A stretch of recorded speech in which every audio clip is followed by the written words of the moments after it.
What kind of woman would volunteer to go to Europe in World War I, particularly if they possessed no specialized training such as nursing? Why was the idea of experiencing war so appealing to around 25,000 American women? Western New York women who went abroad were varied in their background and motivations, but felt compelled to find a way to help the French and British armies, the Belgian and French refugees, and later the 2 million American troops who went to France in 1917-1918. About all these volunteers had in common was that they were single, educated, and most were from well-to-do families.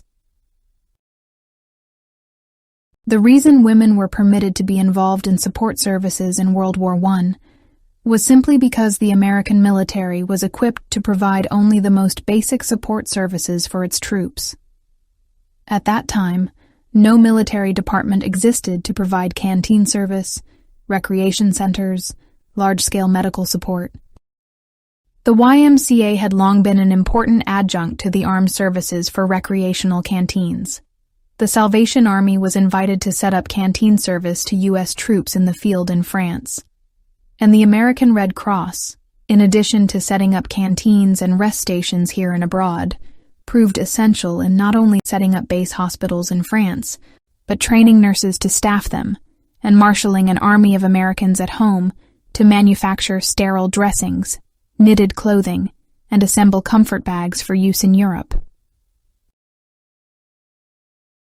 Doris Kellogg, 26, second youngest child of Spencer Kellogg, a wealthy Buffalo industrialist, was in New York City in the summer of 1914 when war broke out.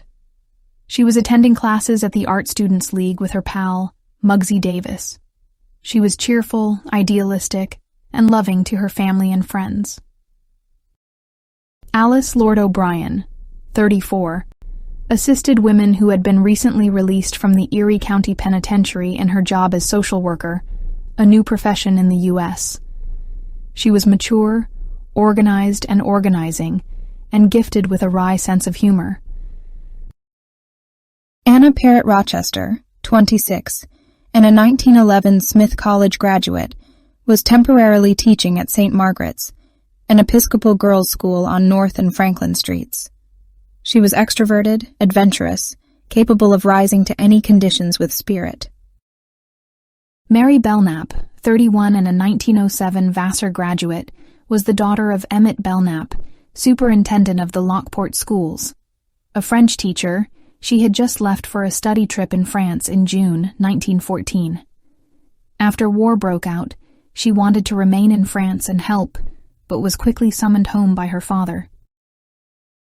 The American Red Cross, professionally organized in 1905 after its beginnings with Clara Barton in the Civil War, went into emergency mode when war was declared in 1914, and civilians became casualties and refugees.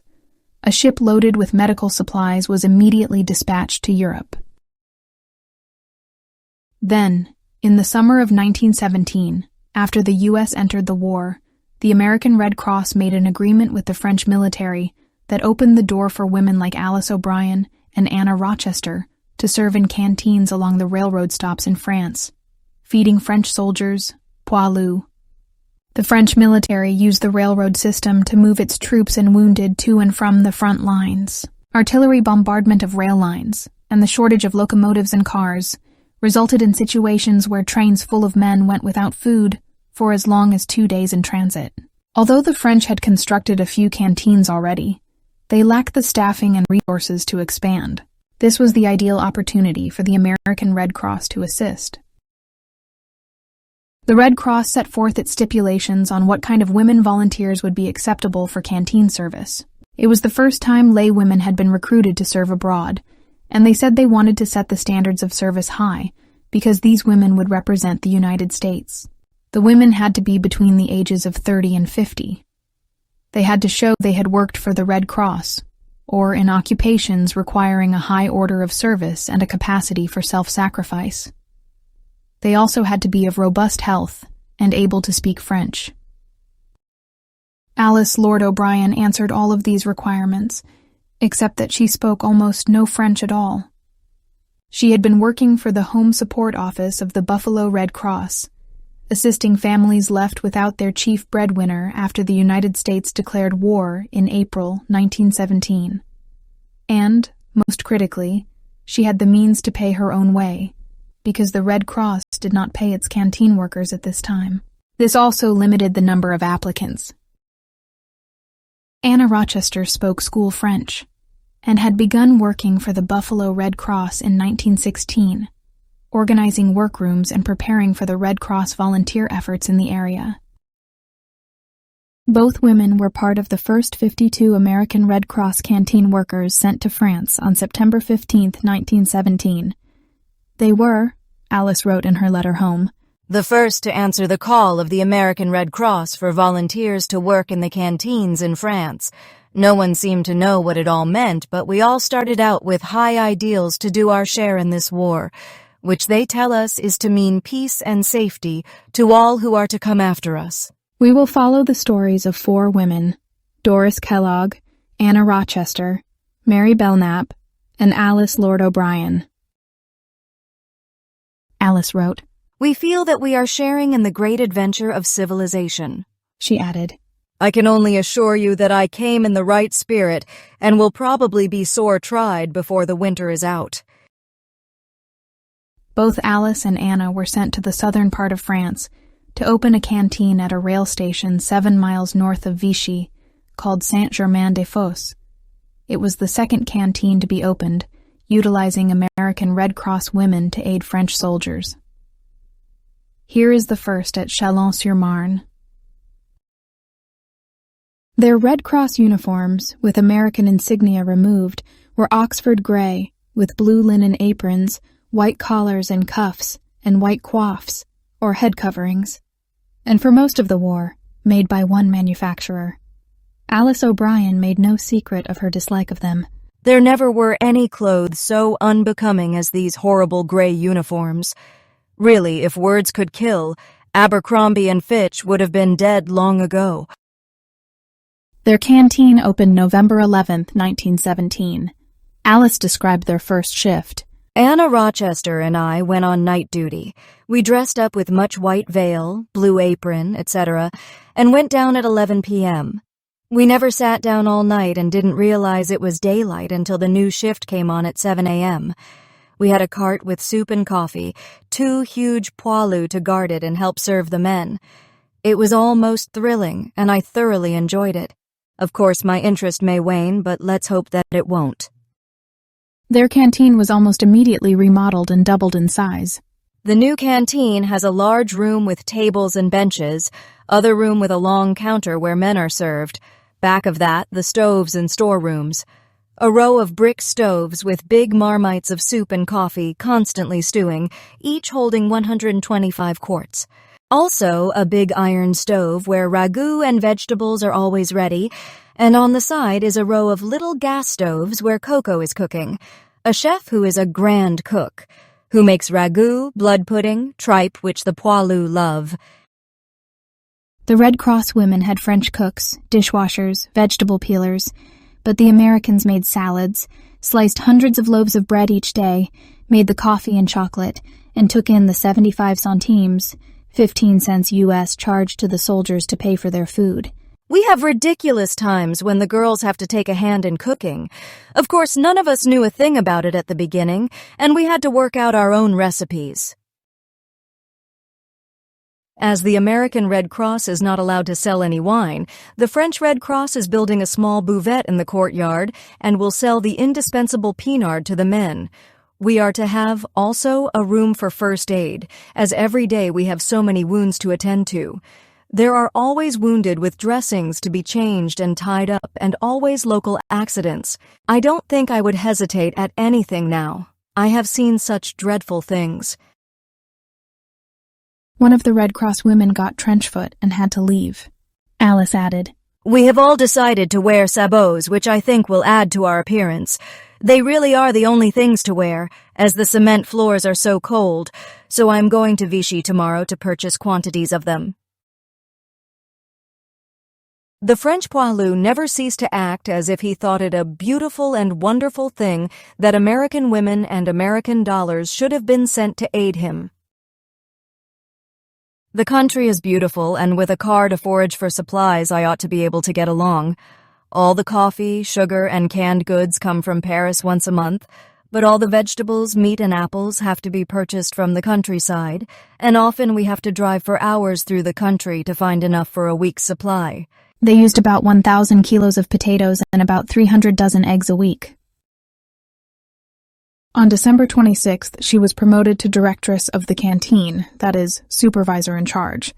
Given the blue epaulets and blue crepe de chine veil that goes with the uniform of directrice. I would also add that the taking of the blue veil is not anything I would wish on anyone I cared for even if one does resemble the patron saint of France, it is a horrible affair all around. I have worked a good 25 hours out of every 24 for the past 2 weeks.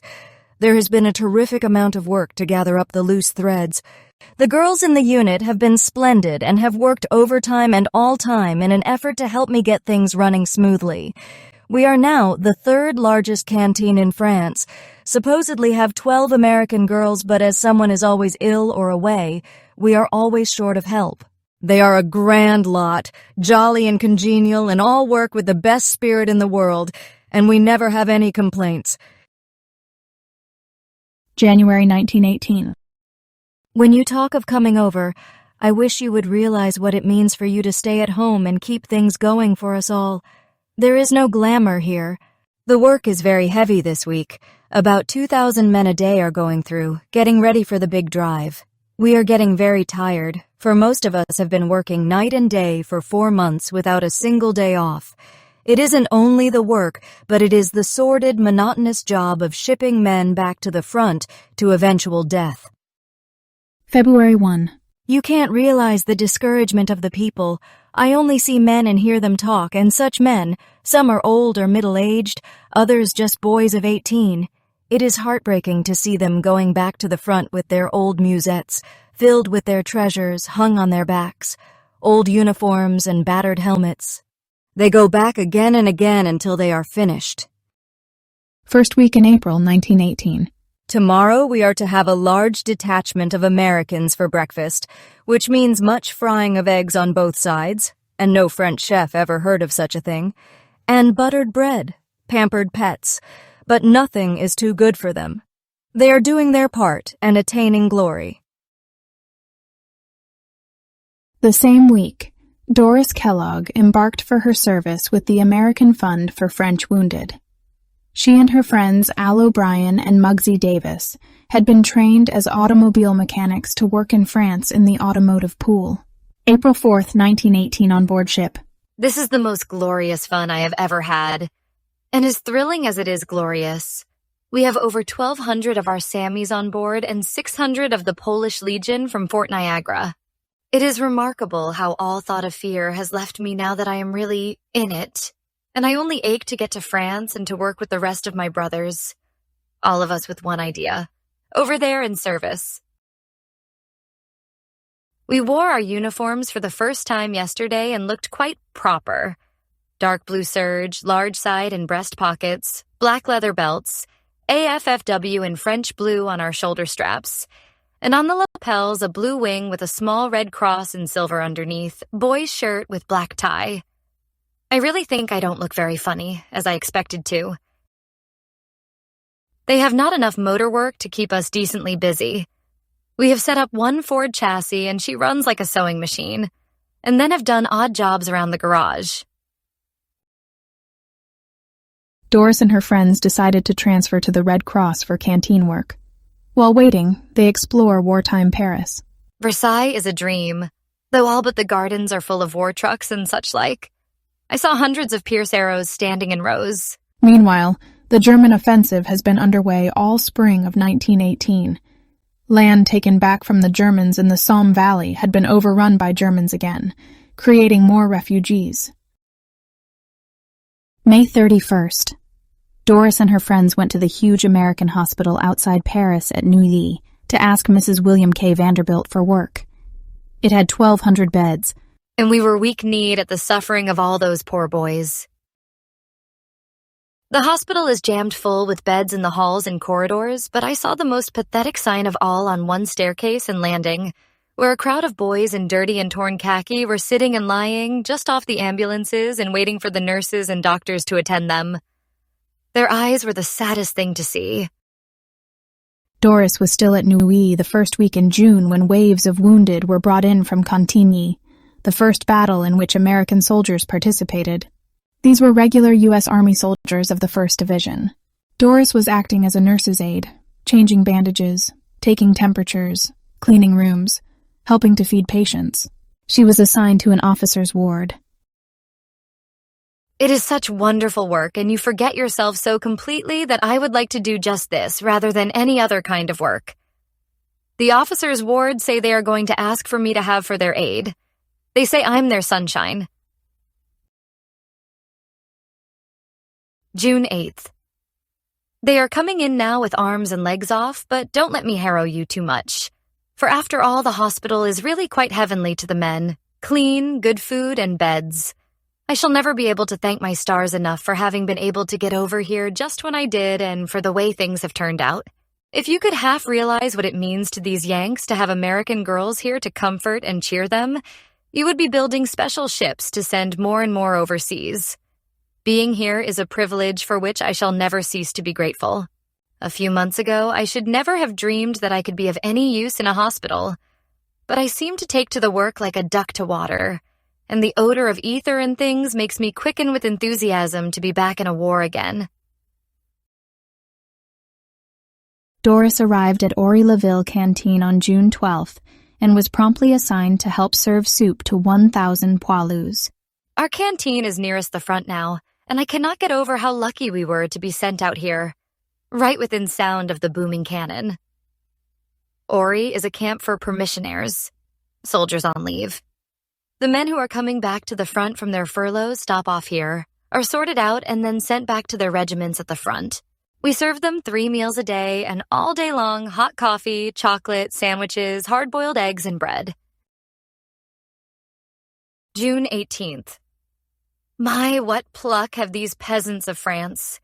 We see family after family of refugees stream wearily along the country roads.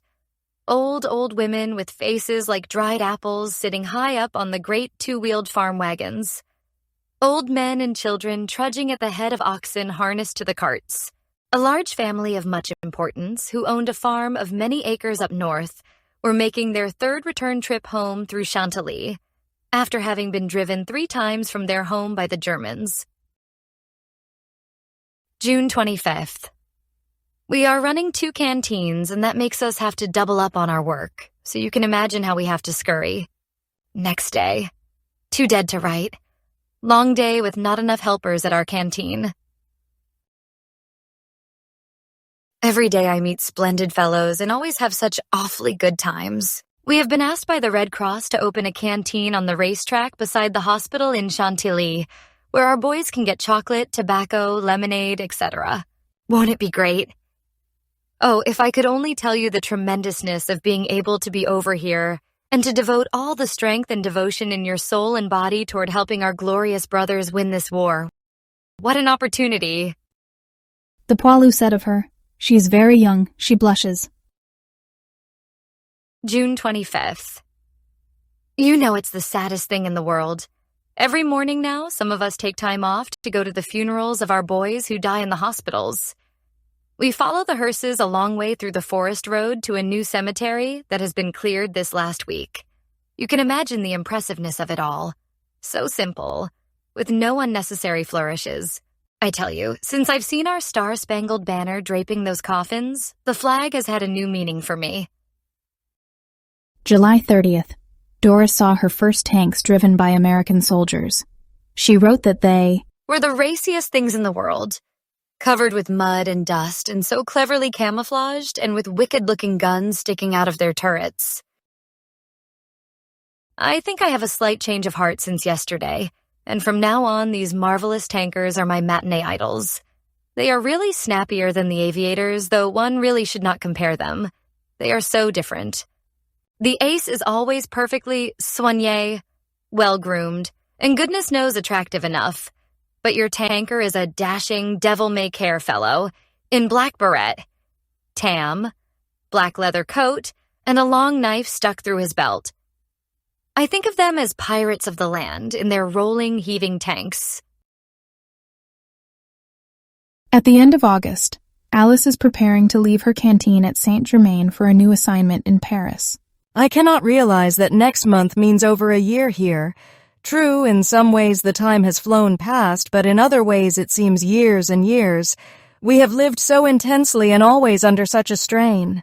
The sights and scenes have been so unreal that at times the world seems upside down, and I wonder what I did with my time and life before I came here. I have had 38 girls to train with me at Saint-Germain and feel pretty well acquainted with human nature.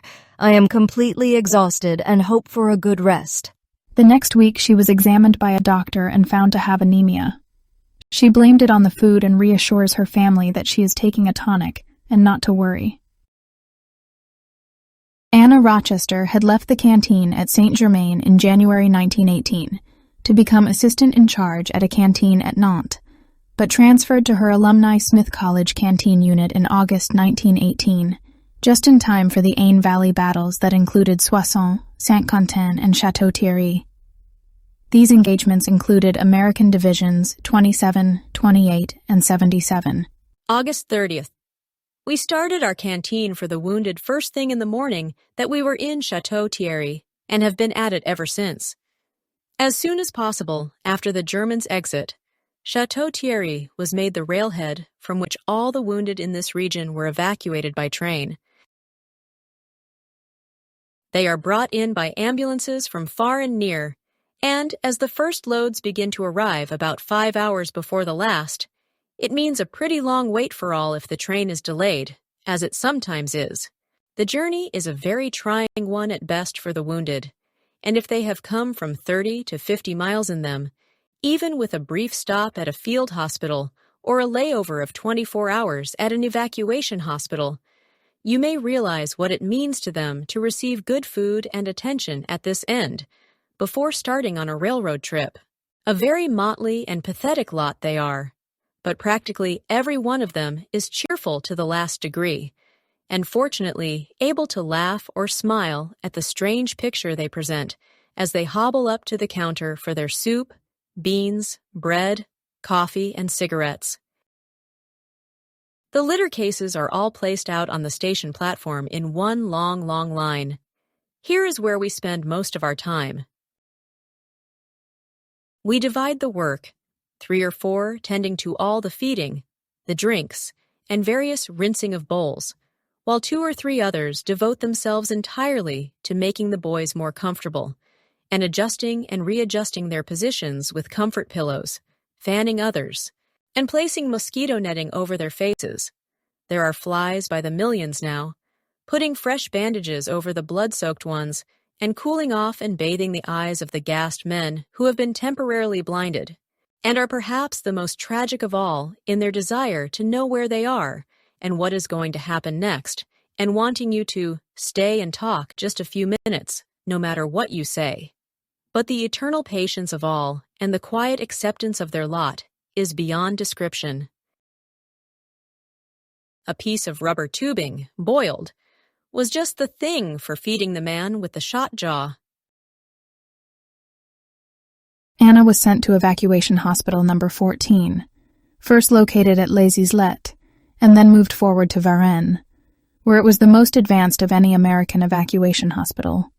It was in a sea of mud, and the workers lived a quarter mile from their hut. Their conditions were difficult. By the end, we would be utterly exhausted by the weight of our feet, for we wore 3 pairs of wool socks inside rubber boots and about 10 pounds of mud collected on each boot. And we never stayed still a minute, for one of us went through the wards of both hospitals every day. One gave hot drinks and so forth to all incoming patients in either hospital, and if there was an evac train going out, we went through that once and sometimes twice if it stayed on the track a long time before pulling out, as they often did.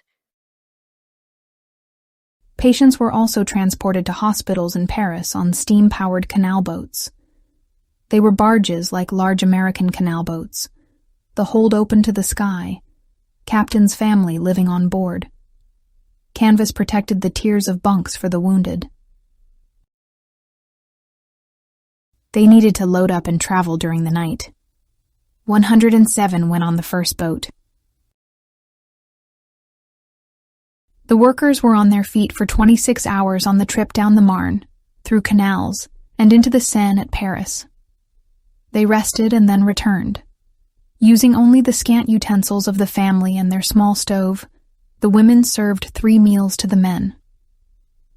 Anna made 4 of those trips. We then moved up to the Argonne fight, where we served in a field hospital and saw some really dreadful sights. Women volunteers wanted to get close to the front lines from the day they landed in France, and now Alice finally gets her chance. While I was in Paris, a call for help came for emergency work in the evac hospitals during the American offensive. There were 15 of us who volunteered, and with the Smith unit we were 30 in all. We cannot take a step without our helmets as the air raids come so suddenly. It's odd how one adapts to things. We have lived like queens at Saint-Germain, and up here we sleep on army cots with those army cardboard blankets and eat chunks of bacon, floury griddle cakes and drink vile coffee, and even the drinking water is strong with lye, and no one seems to mind it at all, and I am feeling better than I have in weeks. September 19, she went to Nancy and watched. Long streams of ambulances coming right in from the front, trucks of munitions going out, detachments of French and Americans tramping out, and how they grinned and saluted and cheered when they saw an American girl. On they went through the most terrible weather and mud everywhere. It rains day and night up here, just rain and rain. It gets almost unbearable at times. It is so depressing, and then the sun will come out for a little while and everyone cheers up, but the guns continue to boom, and the battle goes on. They are at an evac hospital at Chaligny, just back of the line, during the Saint-Mihiel offensive. September 20th. I do not feel that I can ever be the same after this experience of the year I have been here. After being right up here almost at the front line, watching men tramp day and night in rain and mud, only to come back a few days later shot to pieces, patched up temporarily, then sent to a base hospital, I cannot understand what it is all about, or what has been accomplished by all this waste of youth. 2 days later, the steering gear broke on a truck in which Alice was a passenger, and the vehicle turned over on a steep hill. She broke her arm, ending her time at the front. Typically droll, she wrote home that, "They almost stopped the offensive. It created such excitement in the war. I have had a great deal of attention as I am considered a blessee, only hope to get a wound stripe, but it is very annoying when people stop me on the street and ask, 'Was it a Boche?' to have to reply, 'No, only a Ford.'" Mary Belknap, our Lockport French major, finally found a way to return to France in 1918. The Red Cross was in high recruitment mode and accepted Mary for overseas work as a hospital social worker. She arrived in France the first week in September 1918, as the American Army began to engage the enemy in the Meuse-Argonne campaign. She was soon assigned to Base Hospital 68. The U.S. military had set up over 100 base hospitals, aka camp hospitals, through fundraising and recruitment in cities in the U.S. Buffalo raised funds for Base Hospital 23, largely associated with UB, and over 250 went from Buffalo to operate it. Base Hospital 68 was located near Nevers, in south-central France, about 3 hours from Paris if the trains were running on time. It was far from the battlefront and near rail lines used for transporting wounded that had been treated at evacuation hospitals, such as the ones in which Anna Rochester and the Smith College unit worked. It had only been open for around 6 weeks when Mary arrived. It was hastily constructed as wooden barracks-type buildings. The initial plan was for 1,000 beds, but the number of casualties from battles and influenza necessitated an annex to be added in October, permitting 3,000 patients or 4,000 in an emergency. Over the 4 months of its operation, BH-68 served over 7,000 patients. She wrote home, "We are to be searchers and home service workers. I have been given one of the largest and most important jobs being given out and wonder if I am equal to it. My work will be varied. I search for missing men, I write mortality letters, I give out comfort bags, etc.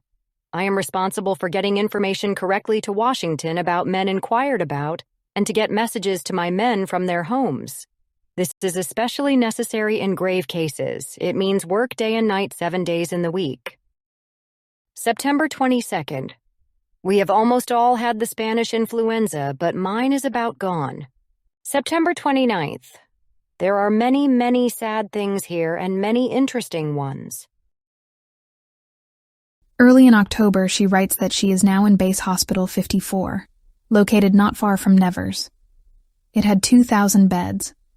She worked from 6:30 a.m. to 9 p.m. doing almost anything I can see to do. Today I have written letters, fed sick men, given out supplies, gotten checks cashed. The men and nurses are simply splendid. I have been up nights quite late with several boys going west. Mary was perhaps not quite truthful in her claim to be well again from influenza, because she writes on October 21st that she has acute bronchitis, potential pneumonia. The often sorrowful nature of her work and her illness are exacerbated by the fact that the American Red Cross, which promised to pay her, has not yet paid her anything, and she is out of money. The Spanish influenza, grippe, and pneumonia are rampant in this camp, and I am lucky to come out with my life. I don't see how anyone is going to endure the winter. I am lucky to escape so far.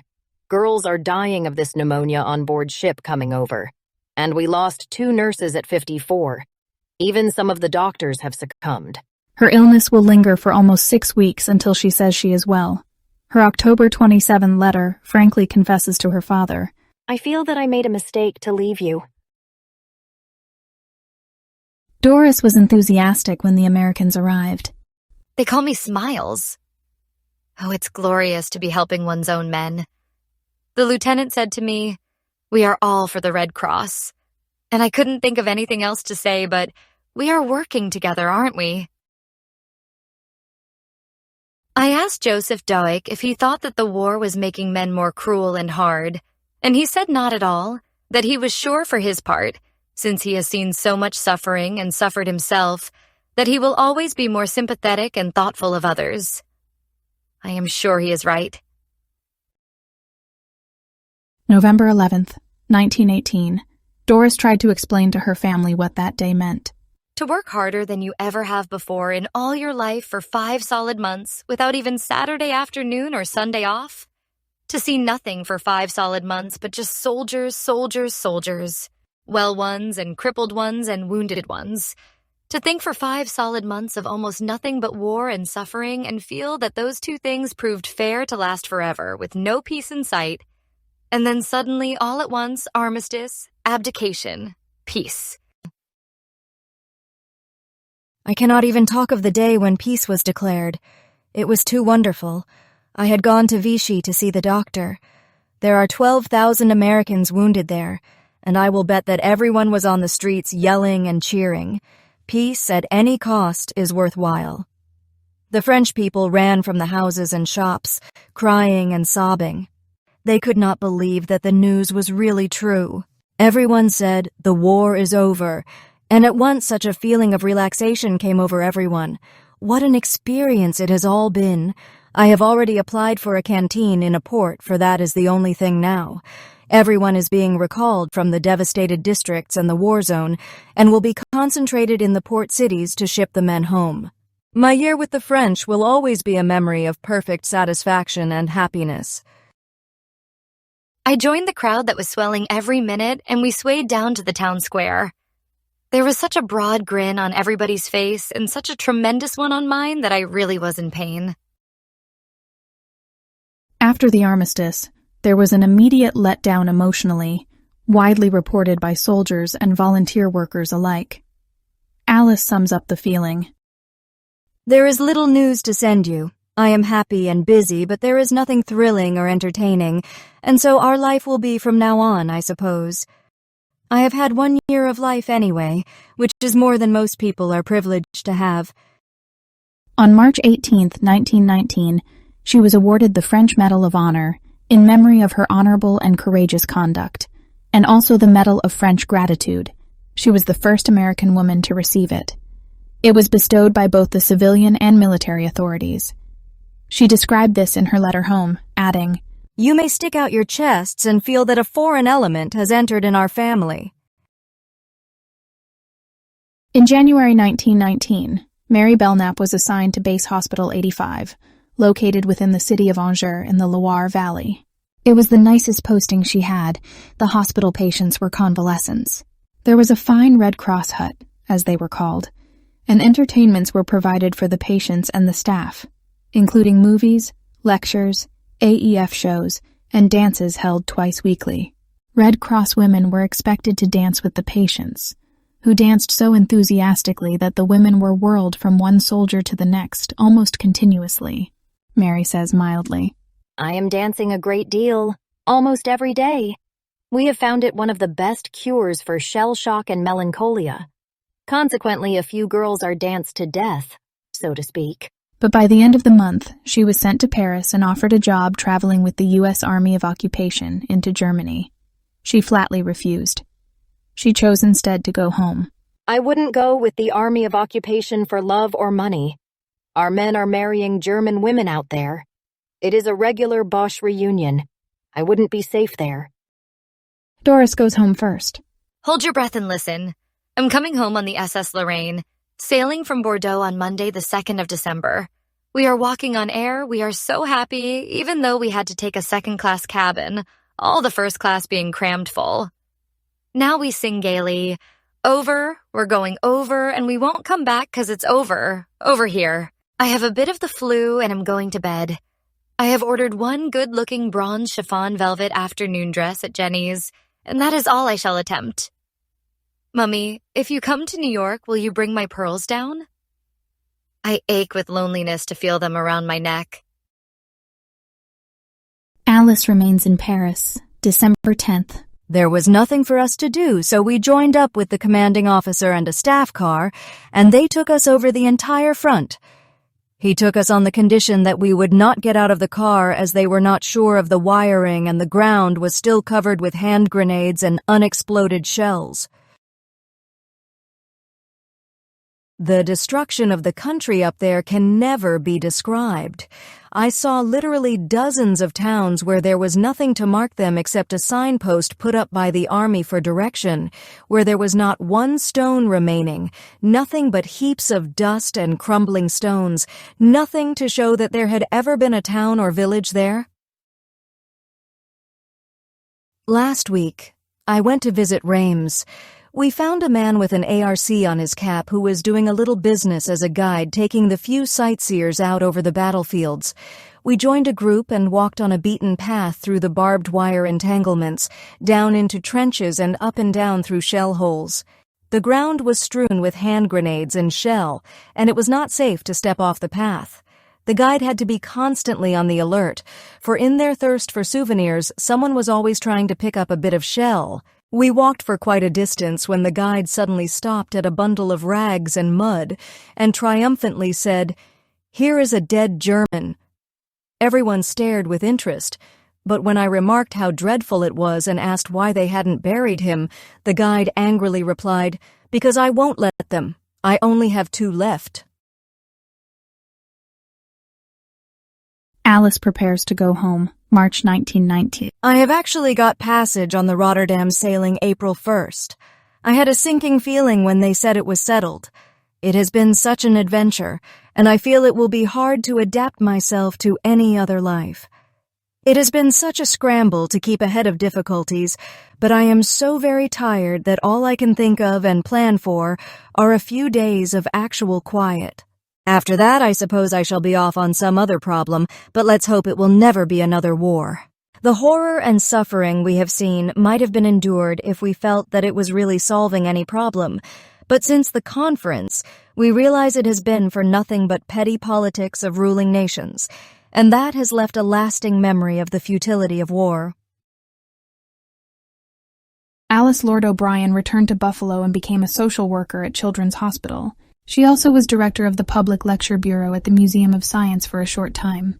But she left Buffalo by 1922 to live in New York City with a friend she met in the canteen at Saint Germain. She remained in the city for 43 years, working as a social worker, visiting family in Buffalo, and maintaining family ties here. But she did not forget the war and its human toll. In 1936, when war drums were beginning again in Europe, in response to Germany's aggressive actions, she assembled her letters from France and published them under the title, No Glory. In her foreword, she said that she was doing so in hopes that it would deter some of us from glorifying war. In September 1943, Alice once again was in charge of a club for servicemen, this time through the USO in World War II. The club was in New York City. She was 63 years old. The Courier Express said, "No one who knows Miss Alice Lord O'Brien, her boundless enthusiasm and energy, is in the least surprised that once again she has thrown herself heart and soul into war work, as she did in 1917-1919. She would return to Buffalo in 1965 at age 86. She lived to be 93. Her Smith College canteen unit friends said this about Anna Rochester. Anna is the prize salvage artist of the unit. Poised like the goddess of liberty upon the highest article in the landscape, she looks coolly and calmly around, while passing cheerful chatter with the helpless men about, and then she begins to collect. Usually, also, it ends by their dazedly offering to transport the loot home for her, whether it is from the salvage dump in a truck, or from an impromptu dinner party given by some unsuspecting officers, who afterwards present their French furniture consisting of 2 chairs, very frail in nature, and not meant for war, some very lurid paper lanterns, and 2 or 3 queer articles which no one can name, but which Anna thinks we'd best take as the officers can still carry a little more, and she is afraid we may suffer for them at some future time. Anna returned to Buffalo late in 1918. When asked by a local paper what impressed her most about her time with the soldiers near Chateau Thierry, her reply echoes what our other women said. The wonderful spirit of the American boys. They came back from that terrible fight just as jaunty as though they were at home. She married a World War I veteran, Alexander Kennedy Jr., in 1929. Mary Belknap returned to Lockport in March 1919 after 7 months in France. Her plans, outlined in a letter to her father while in France, were to obtain a job in the Buffalo schools. After short stints in schools in Michigan and Alabama, she did just that. She taught French at South Park and Bennett High Schools until she retired in 1953. She then moved to Unadilla, New York, where her family had ties, and spent a number of years writing a biography of a French poet. For the rest of her life, she was a passionate Francophile, and made no secret of her hatred for all things German. Doris Kellogg returned to Buffalo in time for Christmas with her family in 1918. 2 years later, she published her letters through the Roycrofters in East Aurora under the title Canteening Under 2 Flags. Despite her enthusiastic descriptions of the appeal of the pirate tankers, Doris fell in love with a World War I aviator she met in France, Charles Neal. They married in 1921 at the Kellogg summer home, Lock Haven, in Darby, and moved to Virginia where they raised cattle and 4 children. She retained her optimism, cheerful demeanor, and generosity to less fortunate to the end of her long life. The contributions of Western New York women who went overseas during the war received scant official recognition, echoing the national response. Because they went abroad in small numbers through various organizations over 2 years, they did not return as units, and so they were not represented in the great April 1st, 1919 Welcome Home Parade in Buffalo, as their brothers' military units were. Their personal difficulties in adjusting to the ordinary role of American women in the early 20th century are not recorded. A few wrote, as Alice O'Brien did, of the shock of the sudden end to high-stress, high-energy work that had brought such satisfactions and self-respect.